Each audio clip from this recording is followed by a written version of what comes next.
Let's assess the third week of the registration exercise across the country, and we'll be going to the Volta and Central regions to speak to Ivy Setoji and Richard Kojonyako. Let me begin with you, Ivy. So in the past few weeks, we've been talking about social distancing and a general calm environment. Has anything changed today?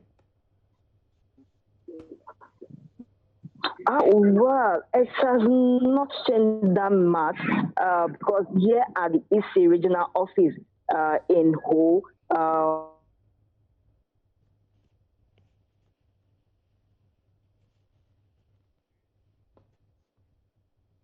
Unfortunately, we lost Ivy there. We'll get back to her and speak to her further about the registration exercise in the Volta region. Let's now go to Richard Kojonyako. Now, Richard, before we do anything else, the NDC's parliamentary candidate for the Cape Coast North constituency, Kwame Mintanyako, has released a statement about the allegations leveled against him, no? He released a statement about what has befallen him, and the statement reads that I've become aware of reports in the media and social media platform to the effect that my voter's identification card has been withdrawn by the Electoral Commissioner. I wish to inform all party faithful supporters and the general public that the matter is being handled expeditiously by a legal team. My silence on the substantive matter is by reason of advice from the legal team. It has, however, become imperative and compelling to respond and correct some wrong impressions and obvious propaganda that have been circulating since the news broke. And I wish to place on record. So he outlines four main things. I meet all requirements to vote in Ghana, and indeed I have participated in previous elections conducted by the Electoral Commission of Ghana. The second one, I have been voting in the Cape Coast North constituency in the previous elections. Number three, I have been a resident and still a resident of the Cape Coast North constituency. Number four, I currently reside in the electoral area where I recently registered in the ongoing voters registration exercise. So he is referring us to the legal team that as and when the legal team mandates him to speak, he will speak on the matter. And he's in the meantime urging all party supporters and faithful to keep calm because he's going to battle the case and he will eventually win. So Mr. Mintanyako says that he's been voting in Ghana and he's participated in elections, he's voted in Cape Coast North, and he lives there. He has a residency there. But Richard, what are the specific allegations that were brought against him? Well, the specific allegation is that he stays at the University of Cape Coast. He's a lecturer there, and so he lives in a government bungalow there. And then he has a building in the Cape Coast South constituency. So he did not register at the Cape Coast, not at the University of Cape Coast where he lives. He did not register at his residence, but he went to Nkamfua, another suburb in the Cape Coast North constituency. And so he was subsequently challenged. But the building, which address he used to fill the form, that was what was challenged. Caretakers and other witnesses were called. And so before the committee, it was found out that, in fact, he has not lived in that particular place before. And that particular building did not belong to him. And so based on that, they said that within that electoral area, he was unfit. He was not qualified to register there. And based on that, his ID card was withdrawn upon the recommendation by the committee, by the Electoral Commission. So, Richard, he says in his statement that I currently reside in the electoral area where I recently registered in the ongoing voters registration exercise. That is in dispute because that is what the committee found. And then after the committee sitting, Dr. Kwame Mintanyako appeared before the committee with his lawyer. And after some investigation, we are also even told that the committee moved to the electoral area in dispute. They did some inquiries, and then they settled on the matter that indeed he did not qualify. The information he provided on the forms regarding his addressing system and the fact that he stays there was incorrect. And based on that, that thing was withdrawn. In fact, in my interaction with the Electoral Commission indicated that he could still have registered where he has a building in the Cape Coast South constituency, and he could just simply walk to the offices to effect the transfer when the processes were open. He did not also register at the Cape Coast North where he was a resident. And there are two key requirements, an ordinary resident in that particular area and a permanent resident. And then they deemed that he was not an ordinary resident in that particular electoral area. He is claiming he resides there. Richard, hold on just a moment for me. I'm very curious about this issue. A few more issues will unpack there. But we've managed to get Ivy Setoji back. Ivy, take us to what you've observed at the registration centers, please.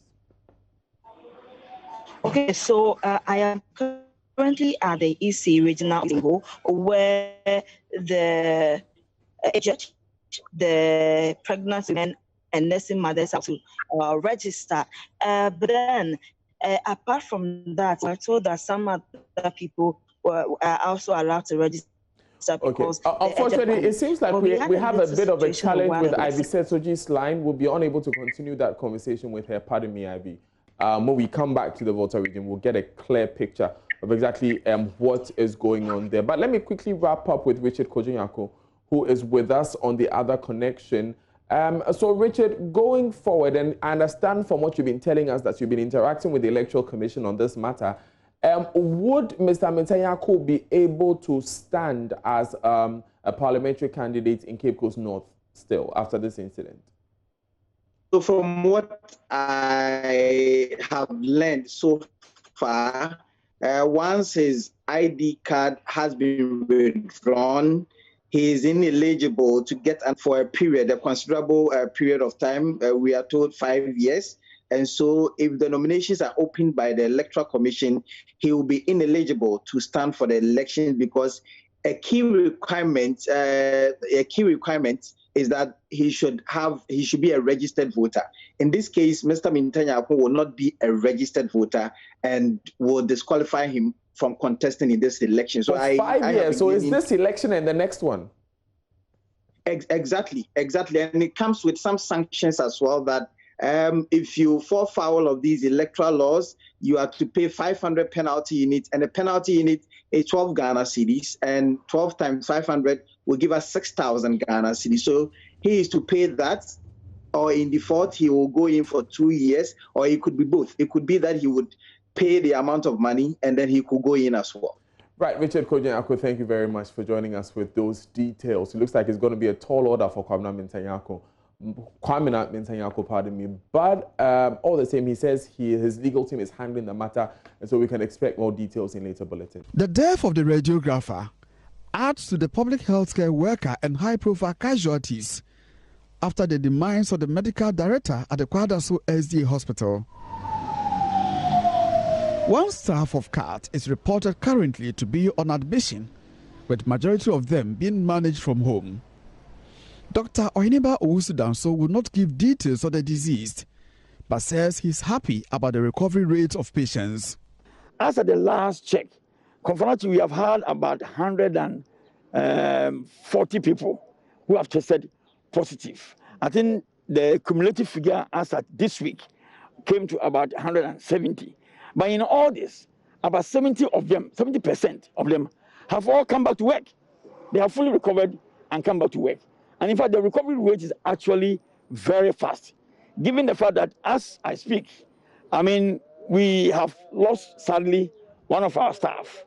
But beyond that, currently, we have only one staff who is admitted. For all these numbers, most of them have actually been taken care of from home and from their own self-isolation or self-quarantine. 230 health workers have, as of July 10, 2020, tested positive for COVID-19 in the Ashanti region. Konfanochi Hospital accounts for over 2/3 of the number, many of them being nurses and doctors. Meanwhile, Dr. Ohiniba Owusu-Danso wants staff of the hospital to be more cautious of their safety in the face of rising scarcity of PPEs. As a first step, he urges them to use certified locally manufactured face masks and other protective equipments. The admonition comes as the multimedia group launches the Save the Health Worker initiative to highlight the plight of caregivers. It's a challenge to the extent of usage. It's a challenge to the extent of even the pricing. Currently, that's our challenge, because even when we are finding some of the PPEs, you don't get them. It's the reason why I think that the admonition is for all health staff to also begin to use the locally produced ones, which have actually been tested by the Food and Drug Authority to be as really credible as it is from those which have been imported. In fact, some of our locally produced cloth masks have been shown by FDA and other authorities like the Ghana Standard Authority to be even more effective than some of the imported nose masks. And I think the key thing is for us to take the responsibility into our individual selves and protect ourselves. Our destinies, our good health is currently in our hands. From Kumasi, for Joy News, Ohimenteria reporting. Live on Joy News today with me, Daniel Daze. We'll now be staying in the Ashanti region, and workers of Metro Mass Transit in Kumasi have resumed a sit-down strike they called off 2 weeks ago. They say government has defaulted payment of their 3 months outstanding salary.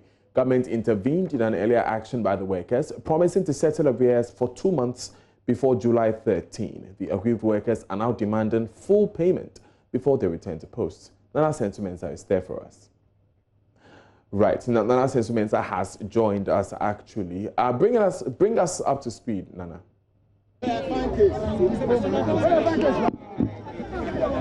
Right, Nana, can you hear me? Bring us up to speed on the matter. Hello, Daniel. Great. If you can hear us, then what's the latest on this sit-down strike? The workers of the Metro Mass Transit have resumed their sit-down strike. You know, if you remember, 2 weeks ago, they embarked on a sit-down strike demanding for their 2.5 months outstanding arrears, and they sat down for more than 3 days, and later on government intervened and promised, you know, to pay all the outstanding arrears. And then he said that in the promise, government said that before end of 13th July, he will settle all the outstanding arrears. Now today is 15th July, and it seems that government has defaulted. So they have, you know, called all their workers again, and then they have laid down their tools, and they are saying that now they are disappointed in government and they are not returning to their post until all the 3 months arrears are being paid. So today, no bus is leaving this yard. There are over 200 stranded passengers behind this fence, and they are frustrated and then they are stranded. But I want to speak with the union chair, John Asai. Can you come closer to me, sir? And then find out exactly why they have resumed the sit-down strike they called off 2 weeks ago. Sir, welcome to JoyNews. Okay, so Chremu, Dentina Massa, I strike in the view. Many of them best mechanics Emma. Yes, many it's a be and never say. And Penfoni is shy. Anna, Abosimi, you knew any funny and feared me for. May edge my phone, I'm a dog, man, on your mully, Dentino. My camera went down to and now, no, I say. The Koba and say, a course down strike last week Friday. A team in Penfoso, I say, any yakasai. I meant to say, you must say, at the month of 13th of this month, your salary arrest can be an almost the day at your May. And the Enra, Kran and Cassette Media, Equos in Kekoso. But now, me yelling that I'm a flame executive in your normal transform Kassai. I may share me for me, Cassaman to say, they, Yachuma. And Opay, I'm looking at the crank, I'm come off as a come safety. But waiting and more. First, I'm looking at the CNO, your mammy international to say. Me society adwuma fo say mo adwuma na me dem pesa me kan say sabio mo mo hwe empanfo adwuma chi a wo hwe empanfo adwuma chi a me metima ka che panyi bi say me nkoya adwuma edin kan no. So you have been interdicted? Yes. When did you get the letter?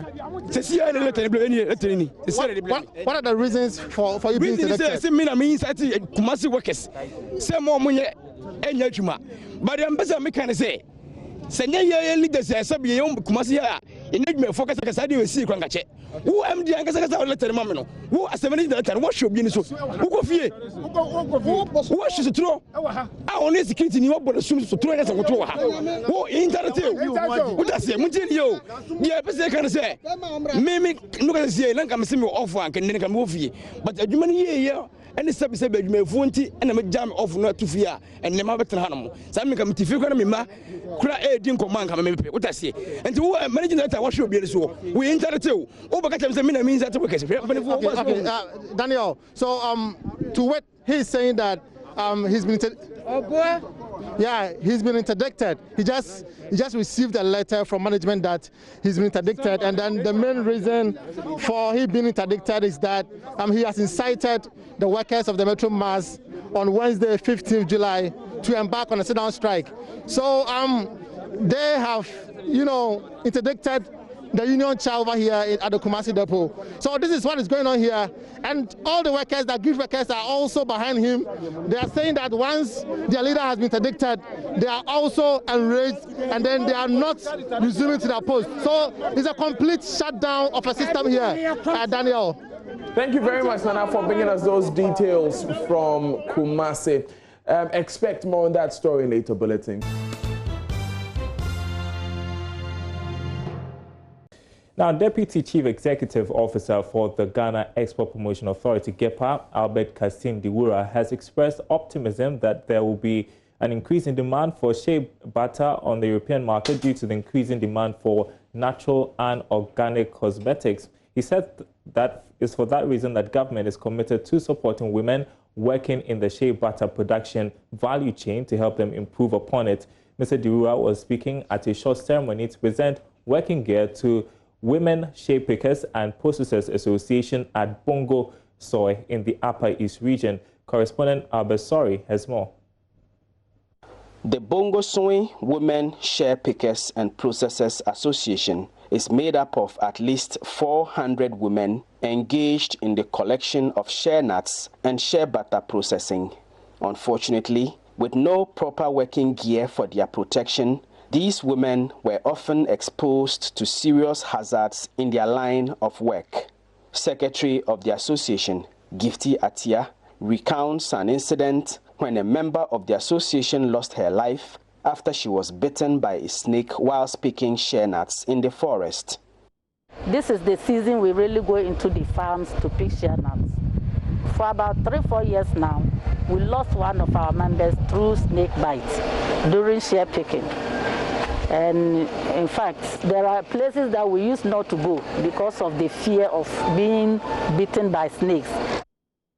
The Bongo Soy Women Shea Pickers and Processors Association made an appeal for protective clothing when the CEO of the Ghana Export Promotion Authority, GEPA, Dr. Ifua Asabia Asari, paid them a visit during her work tour of the Upper East region in February this year. Deputy Chief Executive Officer of GEPA in charge of Human Resource and Administration, Albert Kasim Diwura, has now made a donation of 420 protective clothing, 420 pairs of gumboots, and another 420 pairs of hand gloves to these women on behalf of the CEO. At a short ceremony to present the items, Mr. Diwura said the shea industry has contributed enormously to the country's economy. He expressed optimism that there will be an increase in demand for shea butter on the European market due to an increasing demand for natural and organic cosmetics there. The European market for natural and organic cosmetic was worth almost 3.6 billion euros in 2018. The market is forecast to grow at a similar rate in the coming years. Shea nut recorded an annual growth of 250.19% in 2018. However, the condition under which shea pickers and processors work is very appalling and dangerous. So it is our hope that these protective clothing will help improve your production tremendously.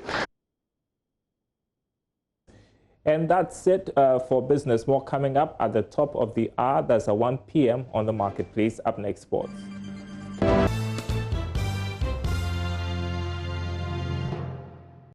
Thanks for staying with us here on Joy News today. My name is Nathaniel Atto, and I take you into some sport. We begin with boxing, where former Youth and Sports Minister Nilante van der Poel is backing Emmanuel Tego to win the WBO lightweight title. Now, the WBO has ordered Tego to fight in an elimination, which will be determined in terms of date very, very soon. Now, you know, representatives of Tego and Ukraine's Denis Berenchak have opened discussions for this final elimination bout.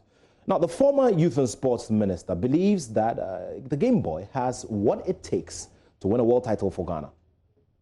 What I am happy about the fact that many a time when you get opportunity like what he got, and due to circumstances, the fight is unable to come on, the boxer becomes so discouraged, you know, he loses focus and all this. But I'm happy for him because he's very focused and he's still concentrated on what he has to do. What I would tell him now is that it is all about doing what he used to do and improving upon some of the weaknesses some of us have pointed out to him. Because sometimes he becomes a bit too elaborative. Yeah. And he believes he's good. It's good to like former boxers like Whitaker, Floyd Mayweather, Sugar Ray Leonard, Muhammad Ali. All good boxers believe they are good. But in you believing you are good, what is important is also know that it's also the noble art of self-defense. So in as much as I will want to excite a crowd, I want to do what I have to do, I must also have the conscious mind that any mistake on my part could give the opponent an opportunity. He has one of the fastest hands I've seen in modern boxing. And I want him to use his hands very well. The good thing for a boxer is when your hands are fast, you can frustrate your opponent all the time. As soon as he shows his face, then you move in. As soon as he shows his face, you move in. It becomes you disturb him. And that's what I want him to do. So when I came, I was just standing quietly looking at how he's working on the back as far as his hands are concerned. And I think he's doing his work well. He's doing work. And I know he's under a good tutelage. The gym he's working in now, he's a no-nonsense person. Until he wins the title, he's not Game Boy. Okay, so that's what. Yeah, until he wins the title, to me, he becomes Game Boy when he has won the title. Until he wins the title, he's no Game Boy. Okay. And I will be happy for him to win because Game Boy style is just like my late brother Afra Kote. Wow. So if we've lost Afra Kote some months ago, I want him to win the title for us to honor the memory of Afra Kote.